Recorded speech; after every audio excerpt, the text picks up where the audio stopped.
Assalamualaikum warahmatullahi wabarakatuh. Berjumpa lagi dengan saya Novi Indrawati Sagita, dosen program studi Administrasi Pemerintahan Universitas Padjadjaran yang kali ini akan menyampaikan materi tentang Research and Development. Penelitian dan pengembangan atau Research and Development terdiri dari dua kata, di mana dua kata tersebut menunjukkan tujuan yang memiliki aktivitas. Penelitian atau research merupakan suatu mekanisme atau kegiatan ilmiah dengan mengikuti aturan-aturan atau norma-norma penelitian yang sudah terstandar dan diakui secara universal. Sedangkan pengembangan atau development berarti suatu aktivitas yang merujuk pada penambahan, peningkatan baik dari segi kuantitas maupun kualitas dari suatu kegiatan atau objek yang menjadi kegiatan. Penelitian dan pengembangan atau research and development bertujuan untuk menghasilkan produk baru melalui proses pengembangan. Pengembangan produk berbasis penelitian terdiri dari 5 langkah utama, yaitu analisis kebutuhan pengembangan produk, perancangan atau desain produk, sekaligus pengujian kelayakannya. Implementasi produk atau pembuatan produk sesuai hasil rancangan, pengujian atau evaluasi produk, dan revisi dilakukan secara terus-menerus. Implementasi produk yang berdampak luas pada umumnya memerlukan uji coba dan perbaikan atau revisi secara berulang-ulang. Oleh sebab itu, implementasi produk memerlukan proses yang panjang. Implementasi produk dalam penelitian dan pengembangan dilakukan dalam beberapa kali putaran atau siklus, di mana implementasi dimulai dari uji coba dalam cakupan kecil, kemudian dievaluasi dan direvisi. Setelah produk direvisi, kemudian diuji coba lagi dalam cakupan yang lebih luas atau dalam kondisi yang senyatanya. Kegiatan penelitian diintegrasikan selama proses pengembangan produk. Oleh sebab itu, dalam penelitian perlu memadukan beberapa jenis metode penelitian, antara lain jenis penelitian survei dengan eksperimen atau action research dan evaluasi. Produk penelitian dan pengembangan dalam bidang pemerintahan dapat berupa model tata kelola, pedoman operasional prosedur layanan publik, prototipe aplikasi inovasi layanan publik, dan penyelenggaraan pemerintahan yang semuanya diarahkan untuk meningkatkan kinerja pemerintah. Model berarti sebuah penjelasan melalui sebuah proses, di mana model mencakup seluruh kegiatan yang dilakukan mulai dari awal sampai akhir.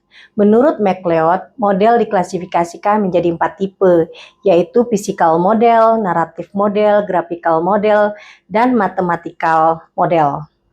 Puszlik-Jarnov mengatakan bahwa model pengembangan merupakan dasar untuk mengembangkan produk yang akan dihasilkan. Model pengembangan dapat berupa model prosedural, model konseptual, dan model teoretik. Model fisik merupakan model yang disajikan dalam bentuk 3 dimensi. Sedangkan model naratif merupakan model yang berwujud tulisan atau ucapan. Sedangkan model grafik merupakan abstraksi garis, simbol, atau bentuk yang sering dilengkapi dengan sebuah penjelasan naratif. Model grafik melibatkan chart atau diagram yang digunakan untuk menyampaikan informasi agar lebih komunikatif dibaca oleh pengguna. Model grafik dapat berbentuk diagram alir yang digunakan untuk menjelaskan tahap kegiatan dari awal sampai akhir. Model matematis adalah model dalam bentuk rumus-rumus matematika yang sering digunakan untuk menyampaikan hasil analisis data statistik sebagai sarana pengambilan kesimpulan.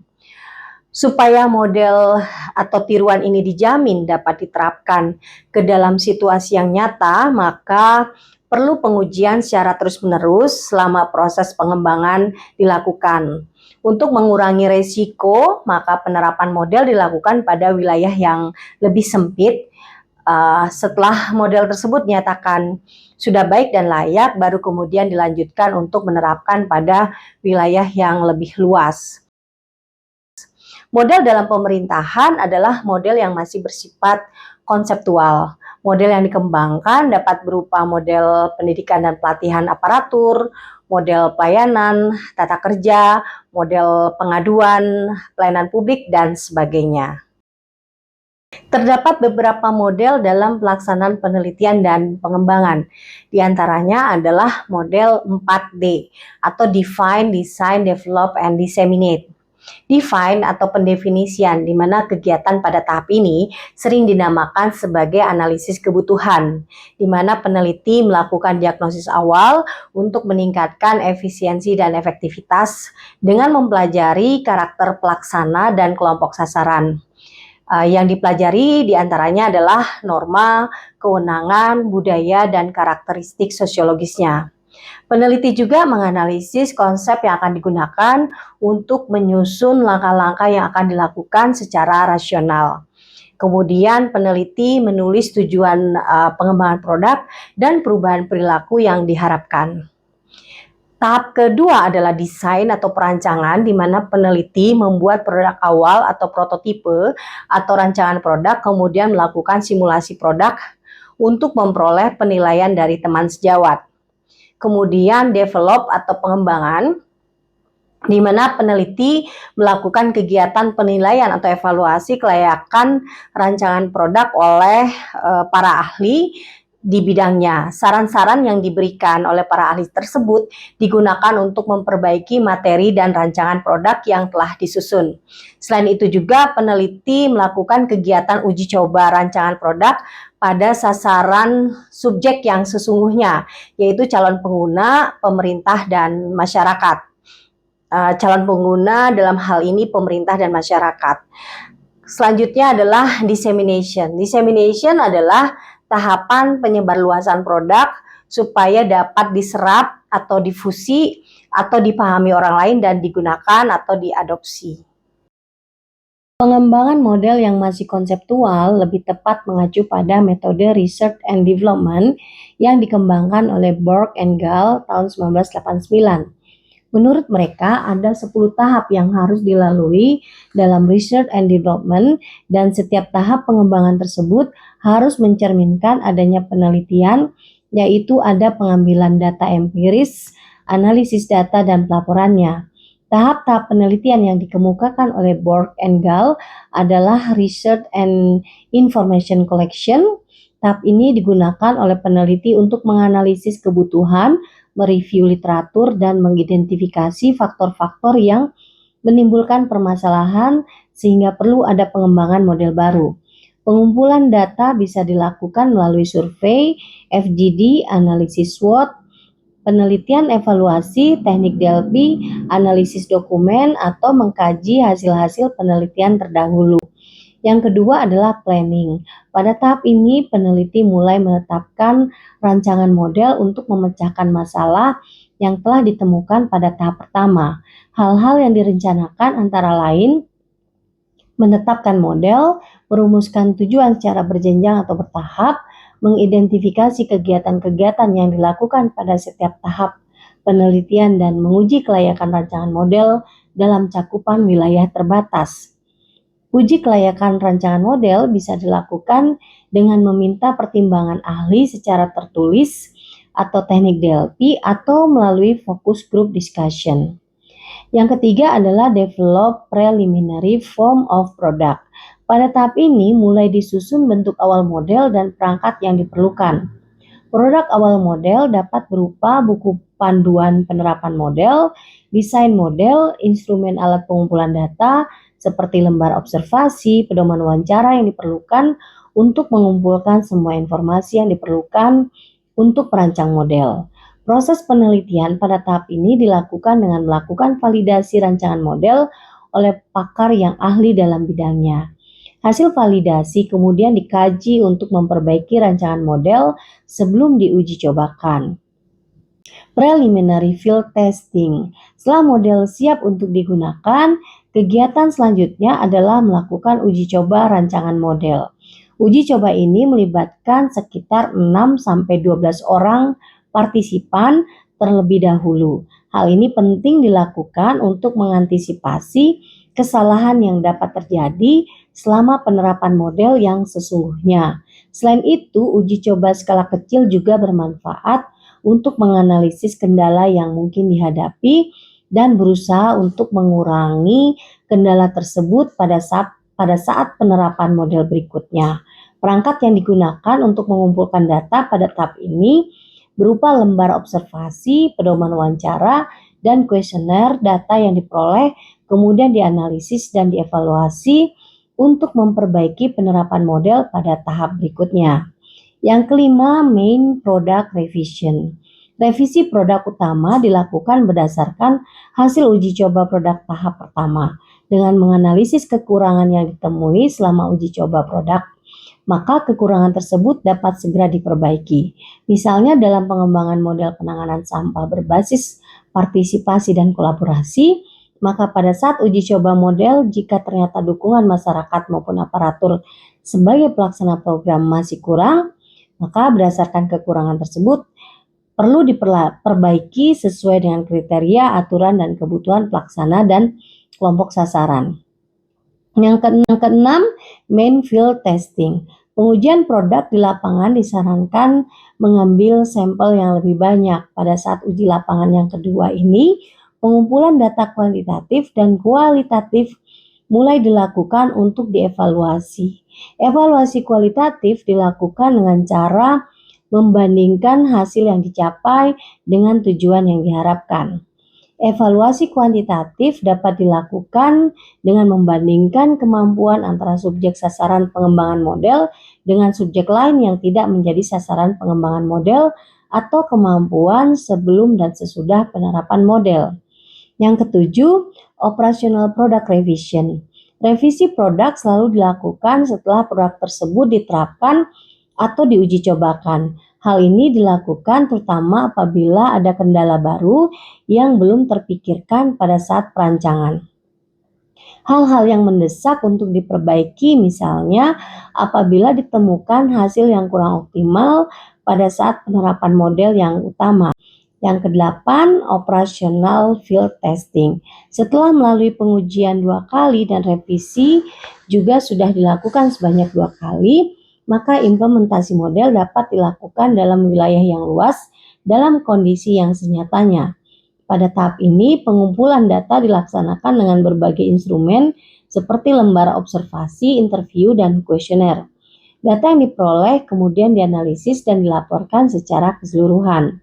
Yang kesembilan, final product revision. Sebelum model dipublikasikan ke sasaran pengguna yang lebih luas, maka perlu dilakukan revisi terakhir untuk memperbaiki hal-hal yang masih kurang baik. Kurang baik hasilnya pada saat implementasi model. Yang kesembilan, final product revision.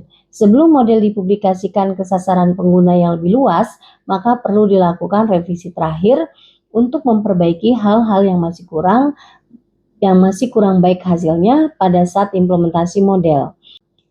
Yang ke-10, dissemination and implementation. Tahap terakhir dari penelitian dan pengembangan adalah melaporkan hasil dalam forum ilmiah melalui seminar dan mempublikasikan dalam jurnal ilmiah.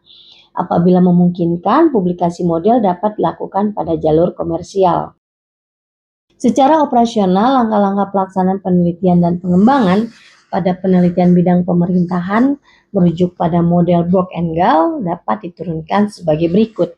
Pertama, peneliti menyiapkan instrumen analisis kebutuhan masyarakat maupun pemerintah mengenai inovasi penyelenggaraan administrasi pemerintahan ataupun pelayanan publik. Langkah kedua, peneliti merancang produk mekanisme administrasi pemerintahan ataupun pelayanan publik yang mengacu pada hasil analisis kebutuhan dan juga aturan yang telah ditetapkan. Langkah ketiga, mengembangkan produk dalam bentuk model inovasi penyelenggaraan administrasi pemerintahan ataupun pelayanan publik mengacu pada hasil analisis kebutuhan dan tujuan inovasi. Langkah keempat adalah melakukan pengujian lapangan atas produk awal inovasi yang telah dihasilkan dengan uji lapangan dalam kelompok kecil yang bertujuan mendapatkan masukan terhadap produk inovasi tersebut. Langkah kelima, melakukan revisi produk awal untuk menyempurnakan produk inovasi yang sudah diuji coba dan menyesuaikan dengan standar dan kebutuhan yang ada. Langkah keenam, yakni melakukan uji coba utama untuk mengetahui apakah produk inovasi yang sudah dirancang memenuhi tujuan yang diinginkan atau tidak. Langkah ketujuh, melakukan revisi produk operasional yang dilakukan apabila langkah sebelumnya belum memenuhi standar dan tujuan yang ingin dicapai. Langkah ke-8, uji coba operasional atau pengujian produk akhir dilakukan untuk menguji apakah produk yang dikembangkan telah memenuhi aspek keabsahan dan kelayakan. Langkah ke-9, merevisi produk akhir dan penulisan laporan akhir. Dan langkah ke-10 adalah diseminasi dan implementasi produk. Model berikutnya adalah ADI. ADI merupakan singkatan dari Analysis, Design, Development, or Production, Implementation, or Delivery, and Evaluation. Model ini dikembangkan oleh Dick and Carey pada tahun 1996. Analisis mengidentifikasi produk sesuai dengan kebutuhan kelompok sasaran dan tujuan pengembangan, mengidentifikasi komponen-komponen yang akan dikembangkan, mengidentifikasi lingkungan kelompok sasaran di mana produk akan diterapkan, serta memikirkan strategi pengenalan produk agar dapat diterima oleh khalayak. Kemudian desain. Desain adalah merancang konsep dan pengembangan produk baru, di mana peneliti juga menuliskan secara rinci petunjuk penerapan desain atau produk baru tersebut. Selanjutnya develop, yaitu mengembangkan perangkat produk, model, sistem, prototipe aplikasi atau produk inovatif lainnya yang diperlukan dalam pengembangan. Dan implementation, yaitu memulai penggunaan produk baru dalam lingkungan yang nyata untuk memperoleh umpan balik dari para pengguna. Dan terakhir adalah evaluasi, di mana peneliti mengukur ketercapaian tujuan pengembangan produk serta mengetahui dampak dari penerapan pengembangan produk serta mencari informasi apa saja yang dapat membuat penerapan produk mencapai hasil yang lebih baik.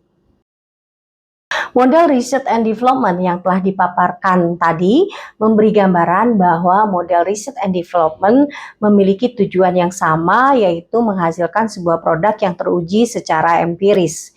Untuk menghasilkan produk tersebut, maka perlu ada tahapan kegiatan yang terdokumentasi dan terukur pada semua tahapan pengembangan.